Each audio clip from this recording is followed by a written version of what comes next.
आदाब नाज़रीन, news update eight 4 में आप सभी का इस्तकबाल और मैं हूं आपके साथ इंशा नबी। और शुरुआत करते हैं आज की बड़ी खबर से। बीजेपी लीडर अल्ताफ ठाकुर ने कहा कि हुकूमत व्हाइट कॉलर दहशतगर्दों, हाइब्रिड दहशतगर्दों और OGWs पर दरकार सख्ती कर रही है। उन्होंने कहा कि ऐसे गद्दारों के खिलाफ बीजेपी जीरो टॉलरेंस पॉलिसी रखती है। ठाकुर कहते हैं कि महबूबा मुफ्ती को अक्सर ऐसे गद्दारों के दिफा में सामने आते देखा गया। सरकारी मुलाजमीन की बरतरफी पर PDP सदर महबूबा मुफ्ती की तरफ से ट्वीट किए जाने पर ठाकुर ने अपना रद्द-ए-अमल जाहिर किया। उन्होंने कहा कि महबूबा मुफ्ती ने ऐसे बयान दे देकर गिलानी की जगह ले ली है और ऐसा लगता है कि महबूबा मुफ्ती पाकिस्तान की तर्जुमान बन चुकी है।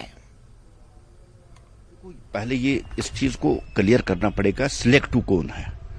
क्या जो दहशतगर्द है या जो व्हाइट कॉलर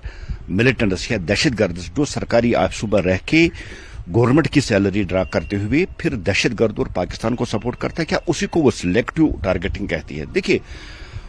मोदी गवर्नमेंट का या भारतीय जनता पार्टी का पहले से एक ही पॉलिसी रही है कि मिलिटेंट दहशतगर्द किस रूप में हो, चाहे वो गन उठा के हो, चाहे वो व्हाइट कॉलर हो, चाहे वो हाइब्रिड में, इनको रूट आउट करना ये हमारी पॉलिसी है। और आपने देखा कि पहले जहां ये दहशतगर्दी का जो इकोसिस्टम चलता था, जो मिलिटेंट गन लेके चलता था तो उसको हलाक किया जाता था, लेकिन फिर भी मिलिटेंसी में कोई फर्क नहीं आता। जब से गवर्नमेंट ने पॉलिसी चेंज की कि जो गवर्नमेंट ऑफिस में या जो हाइब्रिड मिलिटेंट्स है या जो व्हाइट कॉलर मिलिटेंट्स है, जब उन पर शिकंजा कसा गया, तब से मिलिटेंसी जो कश्मीर में चल रही थी वो सबसे निचले लेवल पे आ गई। उसमें चाहे सज्जाद बजाज हो या और कोई हो या किसी भी शेप में, किसी रूप में हो,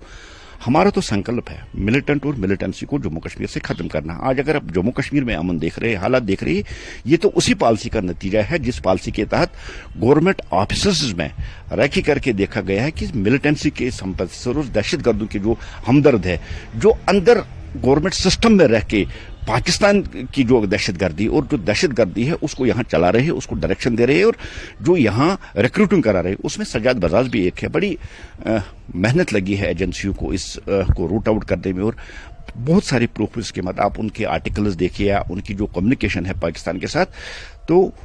उस बेस पे जब पूरी तहकीक के बाद ये बात वाज़ेह आ गई कि सज्जाद बजाज जो एक बैंक एम्प्लॉय था, जो दहशतगर्द और पाकिस्तान का एजेंडा यहां चल रहा था, दहशतगर्दों का सपोर्ट कर, और कल गवर्नमेंट ने उसको टर्मिनेट कर दिया। बहुत अच्छा कदम है, हम इसका वेलकम करते हैं, खैर मकदम करते हैं। और साथ साथ इस बात से ये बिल्कुल क्लियर हो गया है कि जो बार बार हम कहते थे कि महबूबा जी है वो दहशतगर्दों की सपोर्ट करती है और पाकिस्तान की सपोर्ट करती है। जब भी किसी दहशतगर्द या किसी दहशत OGW या व्हाइट कॉलर मिलिटेंट को पकड़ा जाए तो महबूबा उस वक्त आवाज उठाती है। जब कोई आर्मी वाला शहीद होता है या कोई सिविलियन को मिलिटेंटों के जरिए उसको मारा जाता है, दहशतगर्दों के मारा जाता है, या कोई जम्मू कश्मीर पुलिस का, तब महबूबा आवाज नहीं उठाती है। पाकिस्तान का एजेंडा गिलानी के बाद अगर अब कोई चला रहा है तो वो महबूबा मुफ्ती है जो यहाँ दहशतगर्द और पाकिस्तानी एजेंडा को लेकर चल रही है। मुझे लगता है कि अब वो वक्त बहुत करीब आ चुका है कि जिस तरह से अब गवर्नमेंट ऑफिस या व्हाइट कॉलर मिलिटेंट्स या हाइब्रिड मिलिटेंट्स पे एक क्रैकडाउन जो गवर्नमेंट ने किया, अब गवर्नमेंट को जो पॉलिटिकल लेवल पे है, जो बड़े बड़े पोस्टों पे रहे, जो कॉन्स्टिट्यूशनल पोस्टों पे रहे, उन पे भी एक क्रैकडाउन करना चाहिए और देखना चाहिए कि मेन स्ट्रीम का आड़ लेके दहशतगर्दों की कौन यहाँ मदद करता और पाकिस्तानी एजेंडा कौन सा, उनके खिलाफ भी अब कार्रवाई होनी चाहिए।